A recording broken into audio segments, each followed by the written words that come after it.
اگلا سوال یہ ہے کہ دین میں کہتے ہیں جبر نہیں ہے. ہاں ہاں ٹھیک ہے. اب یہاں پہ میں اس کی طرح وضاحت چاہتا ہوں کہ دیکھیں حضور صلی اللہ علیہ وسلم کی وفات کے بعد کچھ لوگوں نے زکوٰۃ دینے سے انکار کر دیا. جی جی ٹھیک ہے. تو حضرت ابوبکر نے ان کے خلاف جو ہے وہ جنگ کی.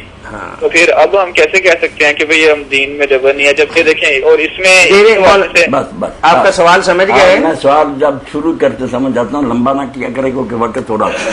آپ یقین جانیں جتنا قرآن مجید کی اس آیت کے ساتھ لوگوں نے ظلم کیا نا کہ دین میں جبر نہیں، کسی آیت کے ساتھ ظلم نہیں کیا. اس آیت کا مذاق اڑایا گیا کہ جو دین جبر سے بھرا ہوا شروع سے آخر تک قرآن کہ چوروں کے ہاتھ کاٹ دو، زانیوں کو کوڑے مارو، ایسے مرتدوں کو قتل کرو، اور جو زکوٰۃ نہیں دیتے ان کے خلاف جنگ کرو، اس قرآن پر تم لگا رہے ہیں کہ اس میں جبر نہیں.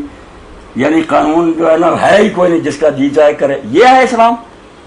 آیت کا مفہوم سر یہ ہے کہ اللہ تعالیٰ نے پیدائشی طور پر لوگوں کو دین پر مجبور نہیں کیا. یہ جو جبر کی نفی ہے نا، اکراہ کی، سن لیں پورا ملک بلکہ سارا جہان کہ یہ اکراہ تکوینی کی نفی کہ پیدائشی طور پر انسان مجبور نہیں کیا گیا نیکی بدی پر.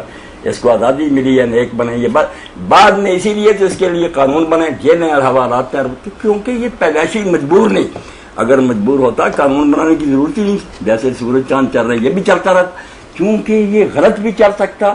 اس کے لیے جبر کی ضرورت پڑی کہ جیلیں بنائی جائیں، پولیس اور فوج بنائی جائے. قرآن نے بھی کوڑے اور فریبے، اور قرآن تو کہتا ہے اس کے لیے جبر چاہیے کیونکہ یہ گمراہ ہو سکتا.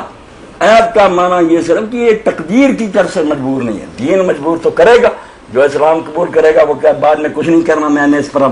ایسا ہو سکتا ایک سے فوج میں بھرتی نہیں ہونا چاہتا نہ ہو، جب ہو گیا اب وہ کیا میں قوانین کی پابندی نہیں کروں، کورٹ مارشل تو ہوگا.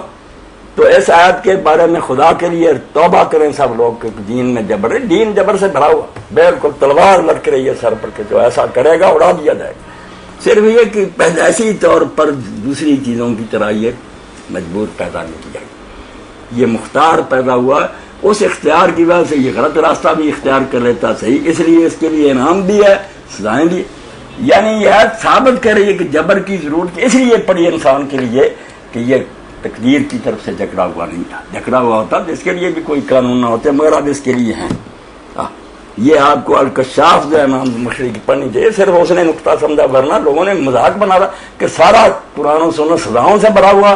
کہتے ہیں جبر ہی نہیں ہے، کھیل بنا ہوا. یہاں تو جو شخص نماز نہیں پڑھے گا اس کے لیے 3 امام تو کہتے ہیں سر اڑا دو، قتل. ایک کہتا ہے کہ حبس دعام کرو، جیل میں بند کرو، روزانہ کوڑے صبح سے شام تک برستے رہے، لہو لہان ہوتا رہے، یا اگلی نماز تک شروع کر دے یہ مر جائے. کون چھٹی دیتا کہ اسلام لے اور بعد میں مزے کرتے رہو.